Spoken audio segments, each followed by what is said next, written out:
It seems my car's extended warranty has run out. Son of a bitch. Whatever shall we do? Let's ask Benny Blowfish. What do you say, Benny Blowfish?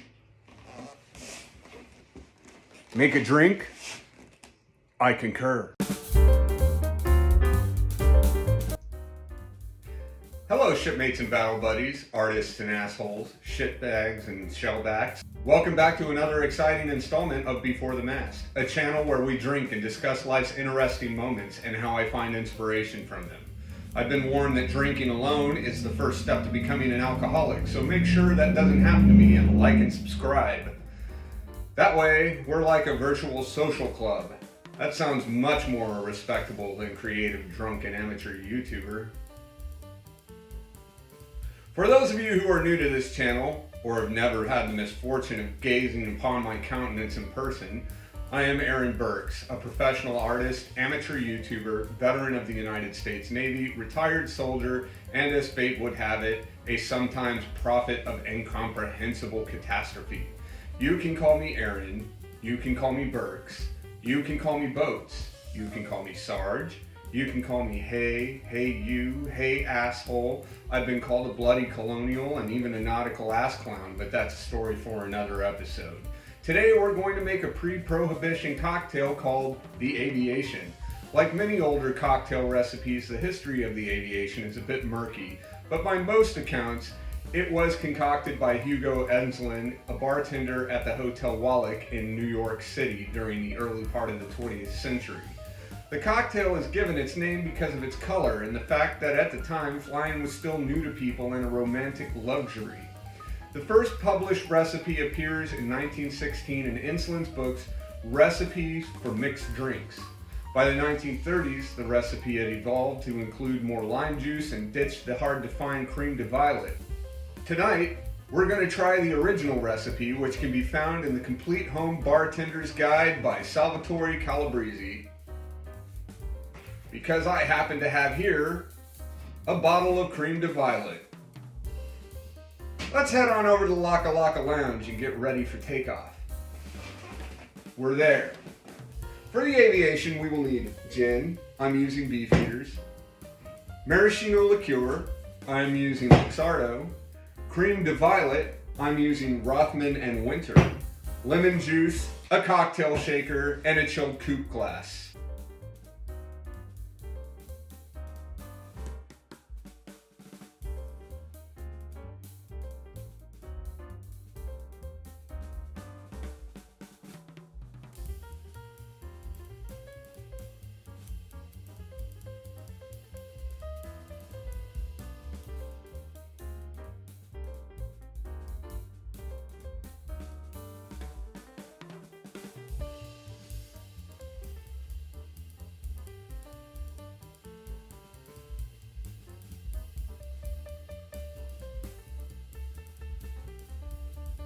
And then finally, half an ounce of lemon juice.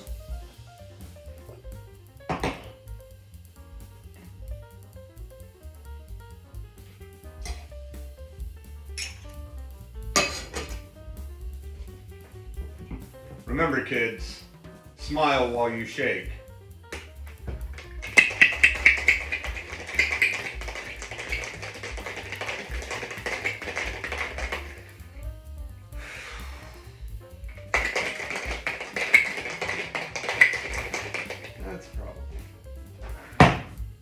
Get that chilled coupe.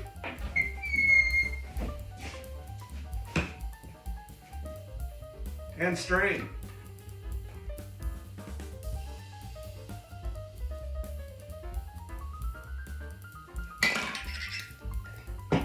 Garnish with a cocktail cherry. And there it is. The Aviation. Cheers, aviators.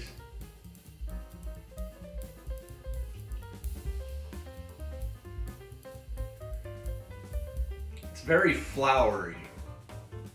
Crème de Violette and gin. It makes sense. but the maraschino liqueur really comes through.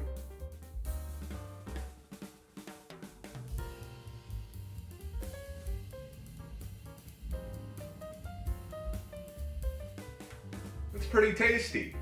Try it yourself. Tell me what you think in the comments below. Personally, I hate flying. I'd rather be on the ocean. And that's why I joined the Navy. Of course, I ended up in the Army, where they fly you everywhere in some rickety-ass duct tape airframe that had its first flight in 1956 and then do some aeronautical acrobatics in it they say are designed to throw off surface missile targeting. But in reality, it's just designed to make the poor bastard next to you throw up all over your rucksack, so you spend the rest of your tour in this godforsaken death trap more concerned about trying to get the stench of fear-induced vomit out of your chew than you are with incoming IDF. Every military flight I've ever been on has been fraught with calamity. When we were coming home from my first tour with the Army, we were boarding the aircraft on the tarmac. It was a chilly evening in Sharm el-Sheikh, Egypt.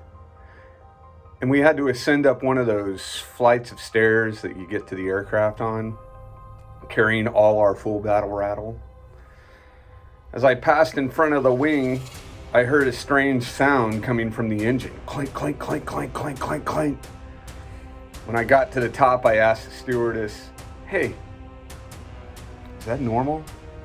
She looked over at the wing inquisitively and then turned and went into the plane and brought the captain out, and they conversed with each other via whisper. And then she turns to me and says, "The captain says it's fine." I was less than comforted. We taxied to the runway. The engine started to spool up. And then, boom, everything went out. Lights, air, power, everything went out on the runway for almost an hour. Without a single word, the engine spooled back up, and we took off. My team leader, Sergeant McConnell, sitting next to me. He knows I hate flying, and he turns to me and says, "Statistically, air disasters are more likely to happen within 8 minutes of takeoff or landing." And then he theatrically sets the timer on his watch. Thanks, asshole. Miraculously, we survived that takeoff. We landed in Dublin, where the plane was supposed to be refueled, for about 4 hours. We got back on the plane and taxied out to the runway, and just like in Egypt, the engines start ramping up, and just like in Egypt, the power goes down. We take off again. Again, McConnell sets the timer on his watch, asshole. We flew straight through to McCord Air Force Base and got off that rusting pile of unairworthy trash. And then it hobbled its ass over to Houston, Texas, where it was due to pick up the Texas National Guard unit that was supposed to replace us in theater. We found out the next day that they were late because the aircraft suffered a catastrophic breakdown on the runway. I guess we should all be thankful that it happened on the runway and not at 40,000 feet. Oh, but speaking of bad news at 40,000 feet, let's fast forward over a year to May 2007. I found myself back in the world's finest Navy, stationed on a frigate named USS Gary, homeported in Japan. I'd only been on the ship since October, but as it happened, the Gary was supposed to go back to San Diego and be replaced by a destroyer named USS McCampbell. I was selected to be the POIC of the advanced crew from deck.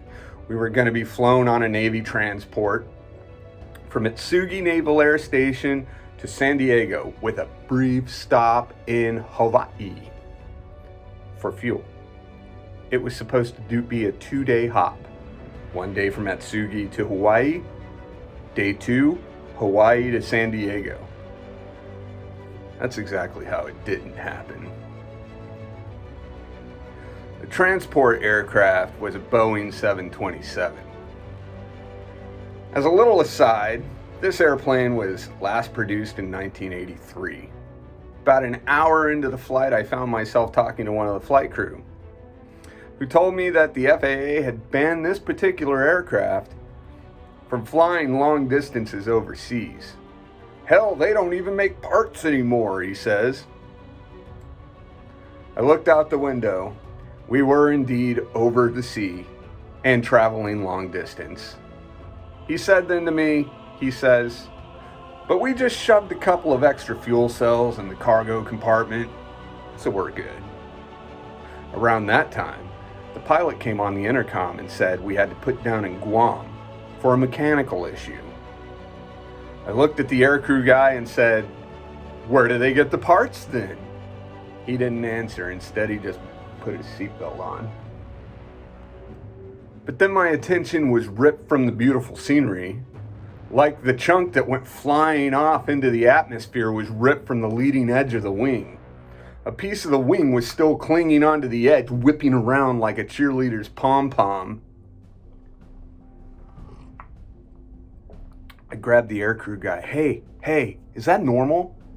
He leans over me to look out,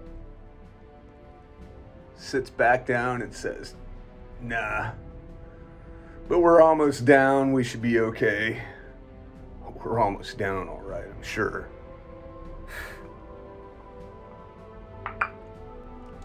Once we were safe at sea level, we were told that the Navy Lodge was full, so we had to go get rooms in town.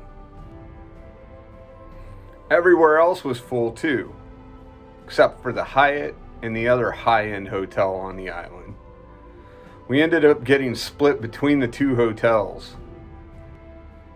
Of course, all of this had to come out of pocket. The officer in charge tells us to be back at the terminal no later than 7:30 a.m. and no going to the north side of the island. Everyone scatters. My friend Seaton and I, we head out on the town. We went to the most exotic place we could find in paradise.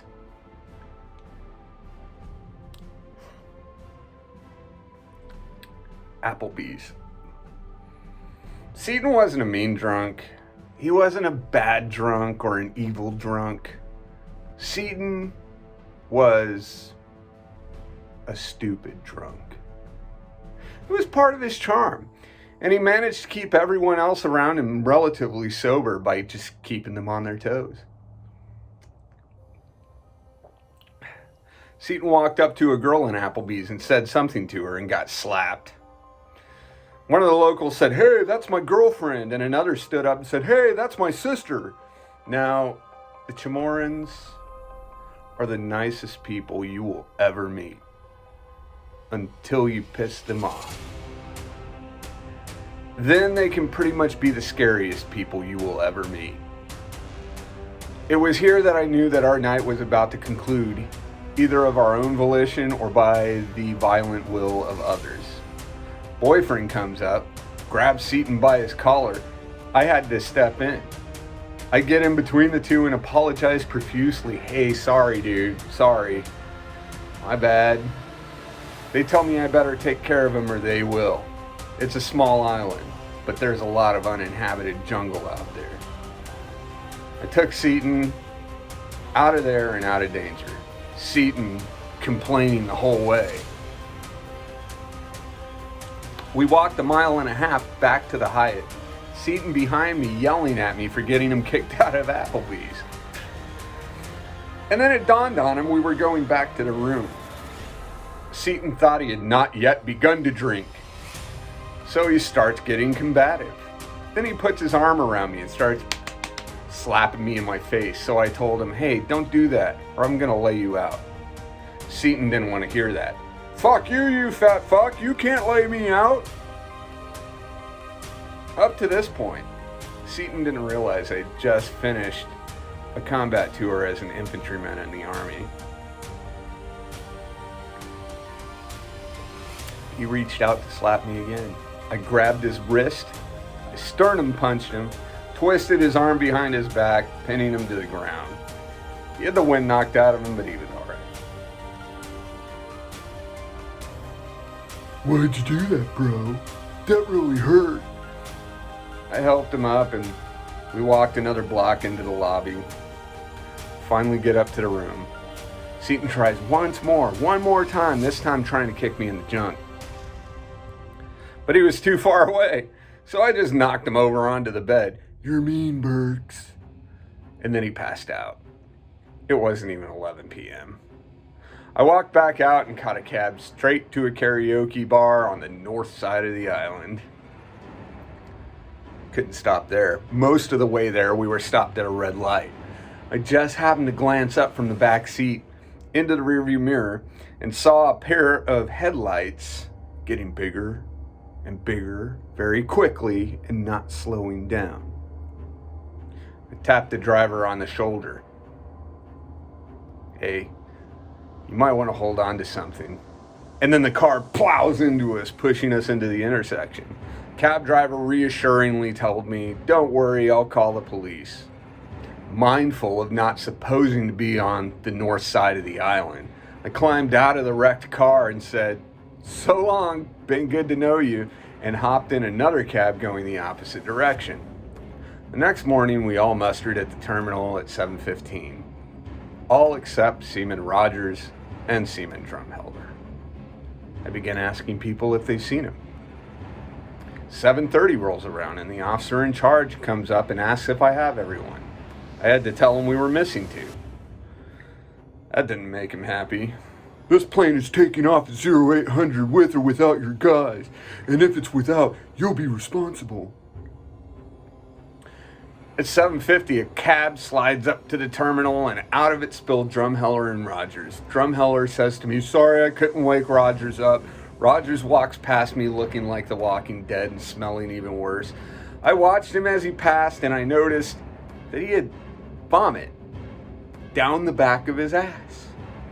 From his ass to his shoe.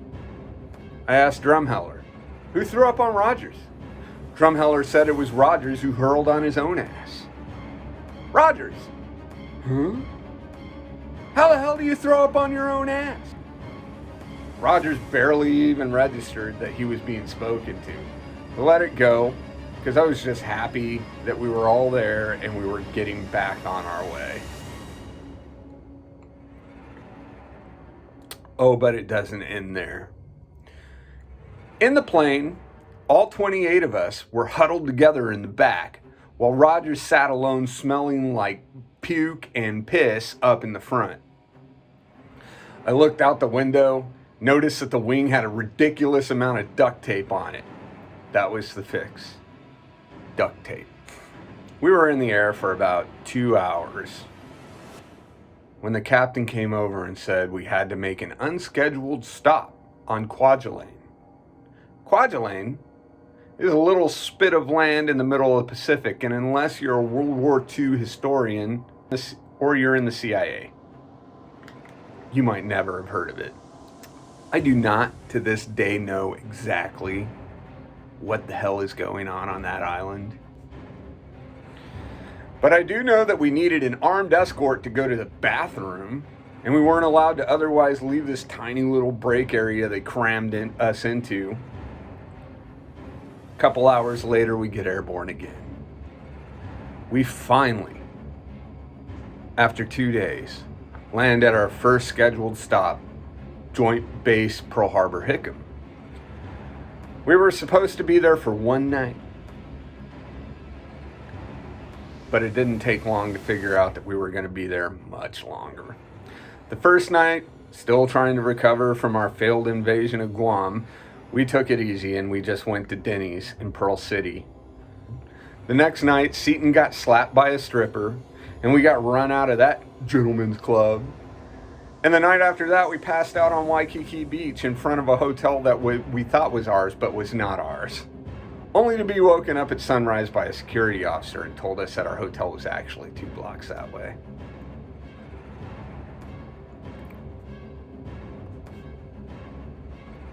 We left Hawaii in an altogether different plane, thank God. Which suited me because the other one was held together by tape and smelled like a New Orleans back alley. The As we landed at NAS North Island in San Diego, I was glad this ordeal was over. And the next time I'd be traveling by ship. And that, kids, is why I hate flying.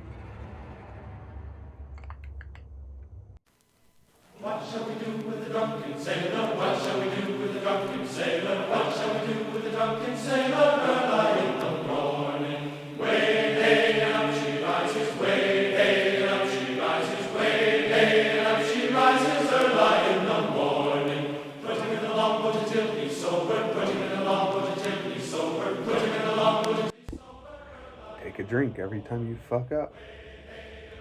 If you like this video, make sure you like and subscribe. It'll help me out a lot, because God knows we're all trying to make snaps. Until next time, stand tall before the mast.